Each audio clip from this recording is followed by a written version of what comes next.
Good morning, committee. Good morning. It's Friday, February 14th. Happy Valentine's Day. Same to you. I think some of us really showed up this year for this.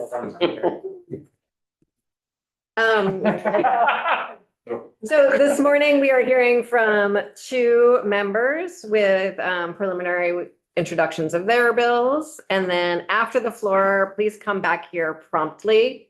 Professor Tammy Colby is doing some more education finance follow-up with us on foundation formulas and best practices for foundation formulas, including a dive into special education, which is an area that APA did not go very deep on in their work. And then we have our tax workshop, second one on education finance in room 11. And then we have sort of a weird afternoon in that we are back here at 1:15 for a joint hearing, but it's 4 committees in the joint hearing, no room very good for that. And so we're all going to Zoom in parallel. But then at 3 o'clock, we're going down to room 11 for a smaller joint hearing. So we're doing a lot of mixing and matching with these today. It's going to be so much fun. The tax workshop in discussing education finance is trying to explain the current formula. Yes. What it is. Yes. Just a 101 of the current Current system. Yes. That's in room 11. Room 11. And I am going to walk out at 11:10 today and come back in the middle of lunch. So no one think that it's anything personal, but I think Professor Colby says when I walk out. Bill is going to chair for us. So Representative Lipsky, would you like to join us and tell us about your bill, H85? For the record, Jed Lipsky, Representative Lipsky from the Agriculture, Food Resiliency and Forestry Committee. First of all, Chairman, happy Valentine's Day to you and thank you, and happy Valentine's Day to all your committee. It's very nice to be here. I think it's over. didn't ask for chocolate. Did you, I was going to say, did you bring chocolate? For the record, H85, this bill is intended to bring parity for log hauling trucks, log, pulp, and chip trailers, service trucks, and support vehicles to be eligible for a tax exemption from Vermont's purchase and use tax. That's administered by the Department of Motor Vehicles, and sales and use tax administered by the Department of Taxes. The General Assembly exempted logging equipment from these taxes in 2017 and in 2018, but did not include motor vehicles or trailers associated with forest operations. Why are these exemptions important to all Vermonters? Essential equipment for production, transportation vehicles in the logging industry are not just for getting from point A to B, but are essential tools in the production and transport of raw materials to mills. Since trucks are integral in the supply chain, similar to machinery used in manufacturing or farming, they can be classified as production equipment, which is often tax exempt in other industries. Vermont is surrounded by states that exempt these vehicles from taxation, and the state's forest economy is at a disadvantage in a competitive regional economy. Support for responsible resource management in 2014, Congress mandated the use of Tier 4 heavy-duty engines. These engines have reduced emissions by 98%. However, that comes with a cost. Heavy-duty trucks doubled in price over the last 10 years. For contractors that cannot afford to invest in this technology, they are using older, more fuel and emissions inefficient technology for longer periods of time. By reducing the financial burden for new investments on vehicles and related parts associated with forest operations, the exemption will encourage investment in modern, efficient, and environmentally sensitive equipment. This supports responsible forest management practices, helping contractors minimize their climate impact while adhering to environmental regulations. This is about the economic and competitive necessity. Logging and trucking contractors operate in a highly competitive and capital-intense market. Profit margins are razor thin and close to non-existent. Inflation in the last 4 years for all logging inputs has added 40% increase in cost across the board. Additionally, the cost of trucks has risen by 100% in the last 10 years. Currently, new heavy-duty trucks and parts are subject to an 18% tax, 12% federal, and 6% state. Exempting trucks from state tax will help contractors maintain lower operating costs, improve profitability, and remain competitive regionally in the global marketplace. This can also support local economies by protecting jobs in rural areas that are the home base for these companies. Repairs and maintenance are only one of the largest expenses for these vehicles. Exempting repair parts from sales and use tax will bring immediate relief to eligible companies. For the record, in the state of New Hampshire, logging vehicles are exempt. There's no tax on vehicles. There's no tax on repair parts. In New York State, to our west, yes, logging vehicles are exempted. There's no tax on vehicles. And there's no tax on repair parts. In Maine, at this time, they're looking at the same legislation you're looking at. Vermont's case, vehicles are not exempt. Logging vehicles are not exempt. 6% up to 2,486 for vehicles, 10,001 pounds or more, and 6% for all repair parts. That's the gist of it. And if there's anyone with questions, I'd be happy to entertain. Thank you. I want to make sure that members are aware that in addition to Representative Lipsky's testimony and the bill, there's also a PowerPoint from the professional loggers and a little bit more testimony from there. If folks want to also take a look at that. Maybe you all found it already. Any questions, thoughts? Okay, yeah. Jen, do you have any idea what this would cost? Well, we have reached out to the Joint Fiscal Office. We have no fiscal notes. We have met with the tax department. We've met with the new commissioner at motor vehicles, but there's no data yet to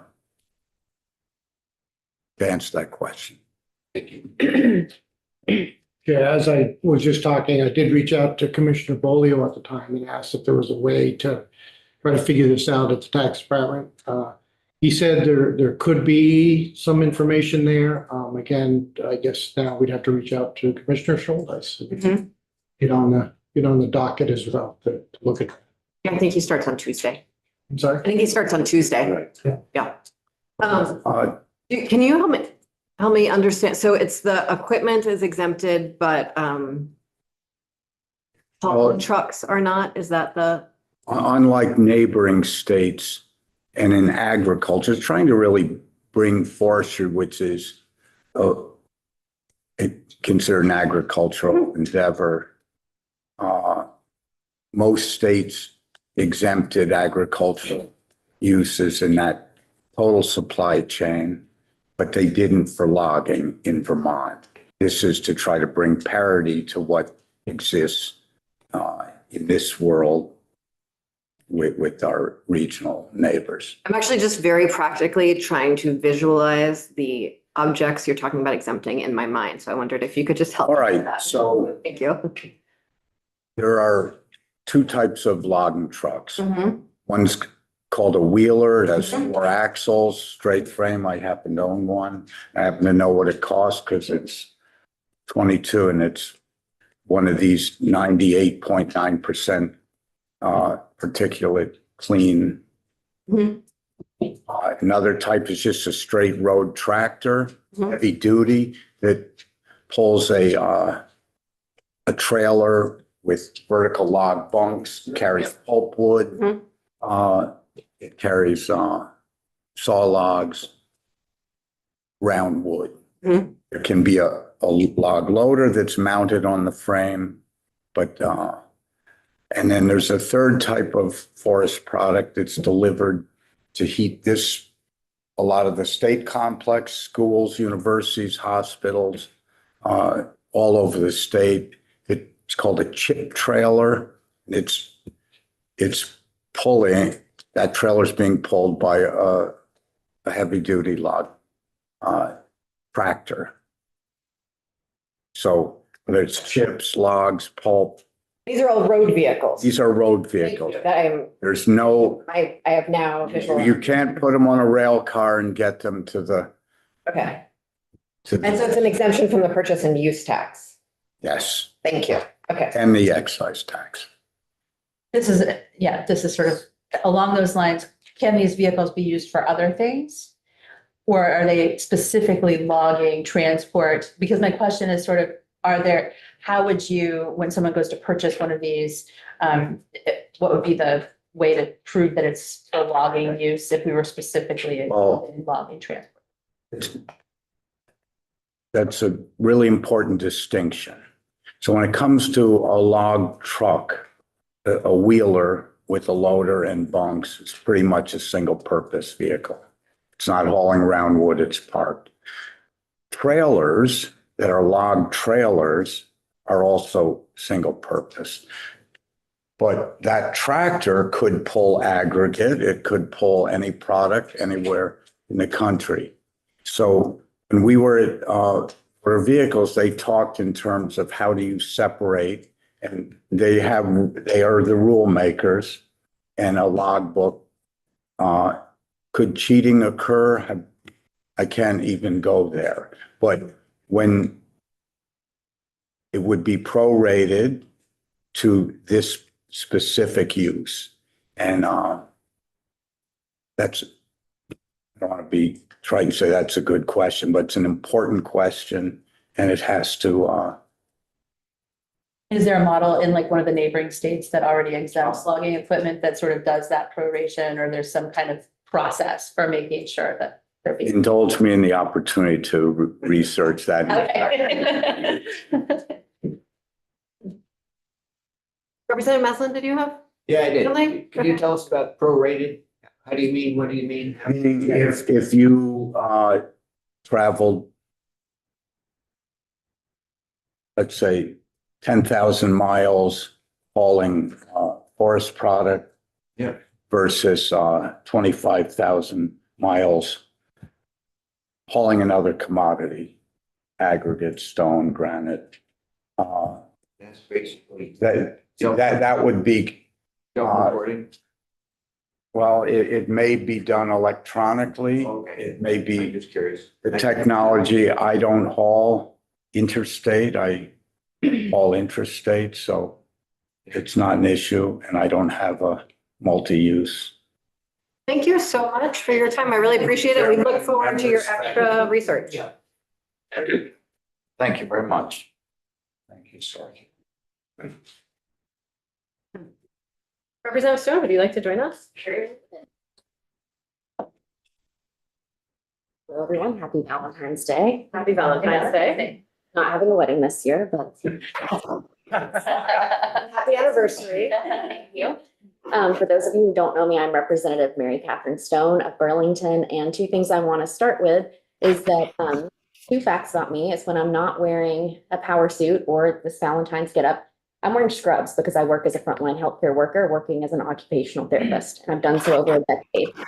Another thing I want to tell y'all about me is I ran for office because as a healthcare worker, I meet people when they're in their most vulnerable states. You can't really hide from a healthcare worker and say, I'm fine when you ask how you're doing. I have to get to know people intimately, their financial status, their social supports or lack thereof. That's why I ran for office, because I wanted to share what I was seeing and hearing at the bedside. That's what led me to write this bill. So I'll jump right in and I'll send you written testimony after the fact. But thanks for having me.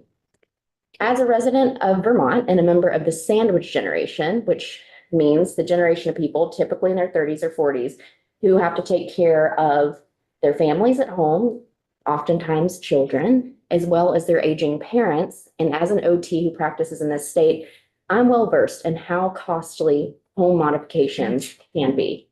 And I'm also well versed in how prohibited these costs can be as they relate to someone's ability to age in place in their home and enjoy their lives to the fullest. Therefore, I strongly urge you to not only consider this bill, but pass it and do so swiftly. Illness and disability will affect every single person at this table, regardless of your zip code, of your political affiliation. It doesn't matter. Throughout the courses of our lives, we and our loved ones are going to need some significant medical attention, which will incur costs. And oftentimes, those costs can exceed hundreds of thousands of dollars a year, even for those of us who are privileged enough to have insurance. So in addition to the cost of making a home more accessible, it can be incredibly burdensome, often costing thousands of dollars depending on the needs of the home and the person to put those modifications in place. This is not hypothetical. This is something that I have seen almost every single day of my practice in the 12 years that I've been practicing. Too often, I find myself acting as a case manager, calling local nonprofits, charities, friends, even some of y'all, fellow legislators, truly, and just to problem solve how I can get patients the home modifications they need to live safely or to even be discharged from the hospital. And I recognize our healthcare system is flawed, deeply flawed, and there are wide gaps, and that's why I'm here. This bill can and will help. So what does it do? This bill would allow an individual to receive a tax credit of $15,000 in their lifetime for qualified expenses that enhance safety and accessibility in their home. Some of these things that I'm going to tell y'all, this is like a good informational session because a lot of people don't know this until they're at the hospital with me and they're like, what the heck, my insurance doesn't cover these things. Wheelchair ramps, not usually covered by insurance. Stair lifts. Let's say that the only place that you can sleep and cook food and go to the bathroom is upstairs in your home. Stair lifts not covered. Widening doorways so that you can get around or even into your house if you use a wheelchair or a walker. Bathroom renovations. When I say that, I'm not talking about like sprucing it up to put splashy new tile and fancy lights. I'm talking about if you're a wheelchair user or you have impaired mobility and you cannot get into a tub and you need to change it to a walk-in shower, too bad, not covered. Super expensive. Other improvements specifically made to improve accessibility and safety. Wheelchair ramps can cost up between $400 to $4,000. Roll under sinks in your bathroom and your kitchen can cost about $500. Grab bars in the shower, really good fall prevention tool, about $140 a pop. To widen a doorway so that you can actually get in with a walker wheelchair, $700. This stuff is not cheap. I could go on. We would not be the first state if this was enacted. We would not be a trailblazer. There are 8 other states, including 2 of our neighbors, that provide tax credits for home modifications: Colorado, Kansas, Louisiana, Maine, Maryland, Missouri, New Hampshire, and Virginia. They kind of differ in the way that they implement this, and that's why it's important for it to come to the committee and y'all can discuss. This is just an idea, but y'all can parse it out how it would work for Vermont. Maine offers a tax credit up to $9,000 for home modifications that improve accessibility for a person with a disability or physical hardship.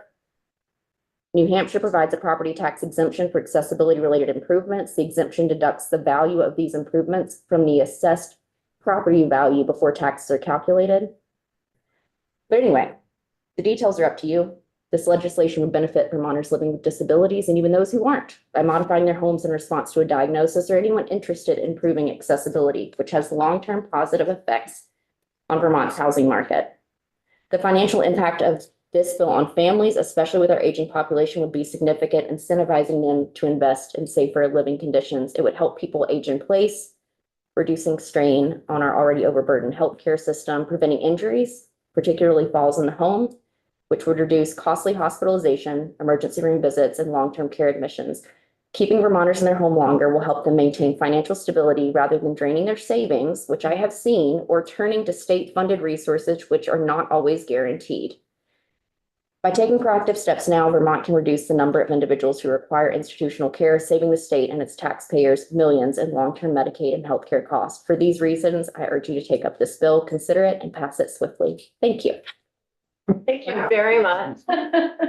In addition to Ms. Luke, who we will go to in a second, just want to draw people's attention. We also received testimony from Glenn Reed, who brought up an interesting idea of this being more of an exemption to property values rather than an income tax exemption. So as Representative Stone said, there are options here. Ms. Luke, would you like to, thank you so much for joining us in committee. Really appreciate your time today. What would you like to share with us? Well, I do want to know if you can hear me, first of all. I can absolutely hear you. Thank you. And if you could start off by introducing yourself with your name for our public record, I appreciate Yeah. that. Let me tell you a little bit about myself. My name is Nancy Luke. I'm 65 years old. My husband Russ and I are retired. Some of my favorite things to do pre-ALS were cycling, skiing, kayaking, and gardening. In retrospect, reading, knitting, and eating would have been better choices. I get to do those things all the time now. I was diagnosed with ALS in the summer of 2022. My symptoms actually began in 2018, but as you may not know, it takes a process of elimination to come to a definitive conclusion when it comes to ALS.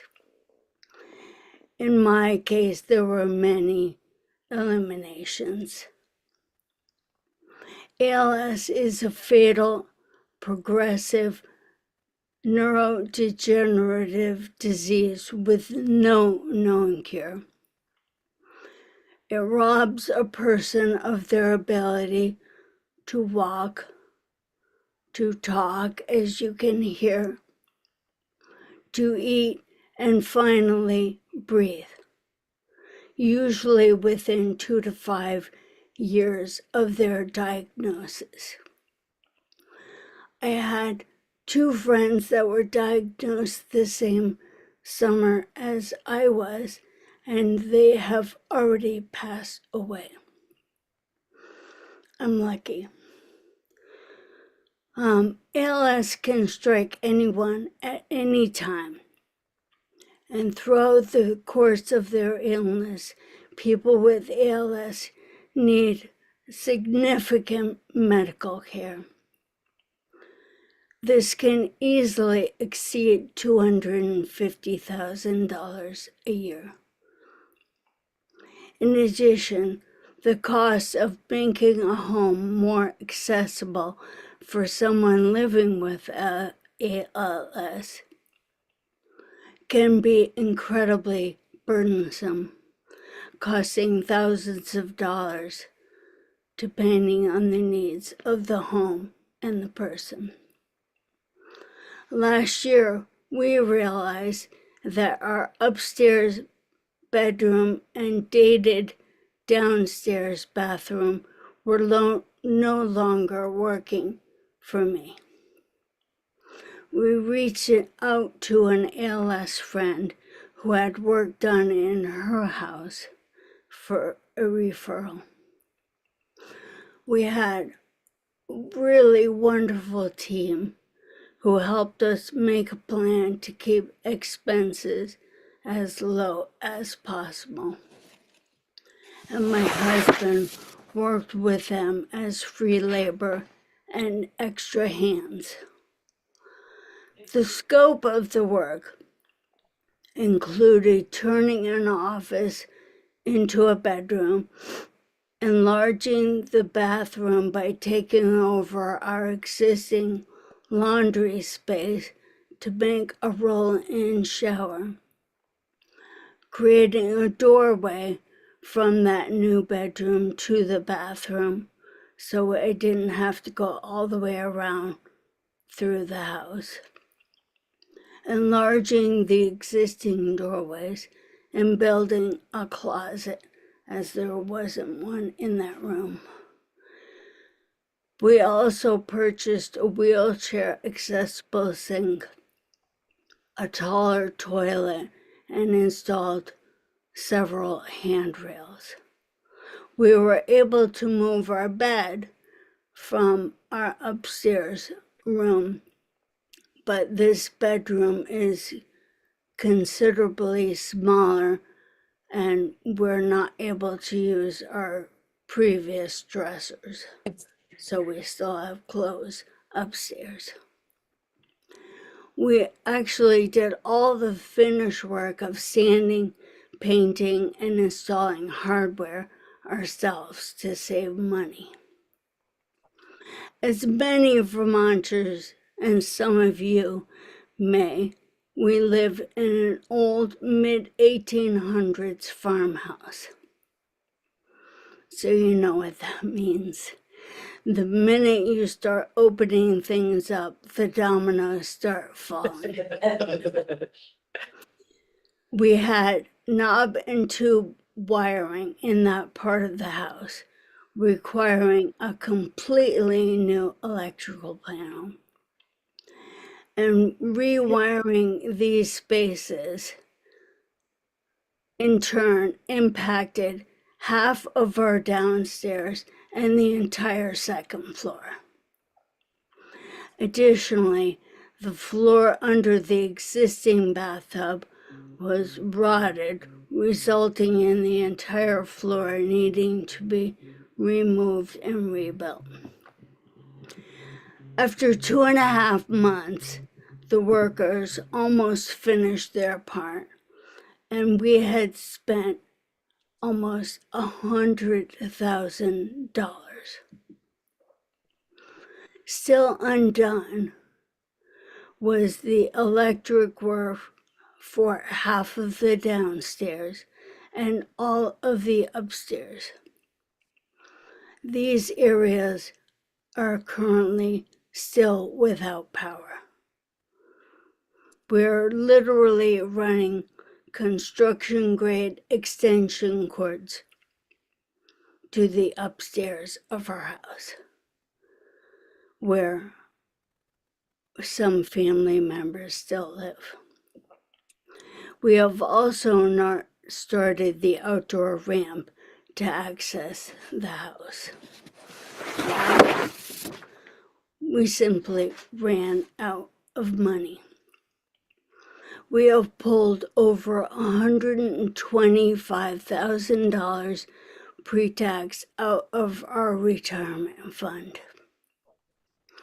As healthy, active people, we planned carefully for retirement, but we could not have foreseen such a catastrophic diagnosis in our future. As a side note, my parents are in their 90s. I thought I was a shoo-in. As a resident of Vermont and someone who has been impacted by ALS, the cost of home modifications, I urge you swiftly to consider and move H8 through your committee. I knew last year that this bill was in the pipeline. Unfortunately, we couldn't wait for you to consider it. I was not safe in my own home. Every time I used the stairs, every time I took a shower, I was in danger of a potentially devastating fall, and I couldn't actually do those things myself. My husband had to help me in and out or up and down, causing him a great deal of stress. The financial impact on people living with ALS and many other diseases that require modifying a home is significant, and this bill would assist people who don't have access to the resources we kind of did, even though we had to take it from our retirement, which is a big stressor. It would assist people with few resources, so ease some stress, and would incentivize families to invest in making their homes safer to live in. For those reasons, I ask for the committee's attention and support and hope for a favorable outcome. Thank you very much, Ms. Luke. I really appreciate you joining us, and we will give the bill some consideration. Thank you. Thank you. Thanks for listening, y'all. That's why I ran stories like that, and it's real, and it will impact every single one of you, whether you want to believe it or not. So thanks for listening. Thanks for considering us. Thank you very much. Thank you. Folks, we're back here after the floor.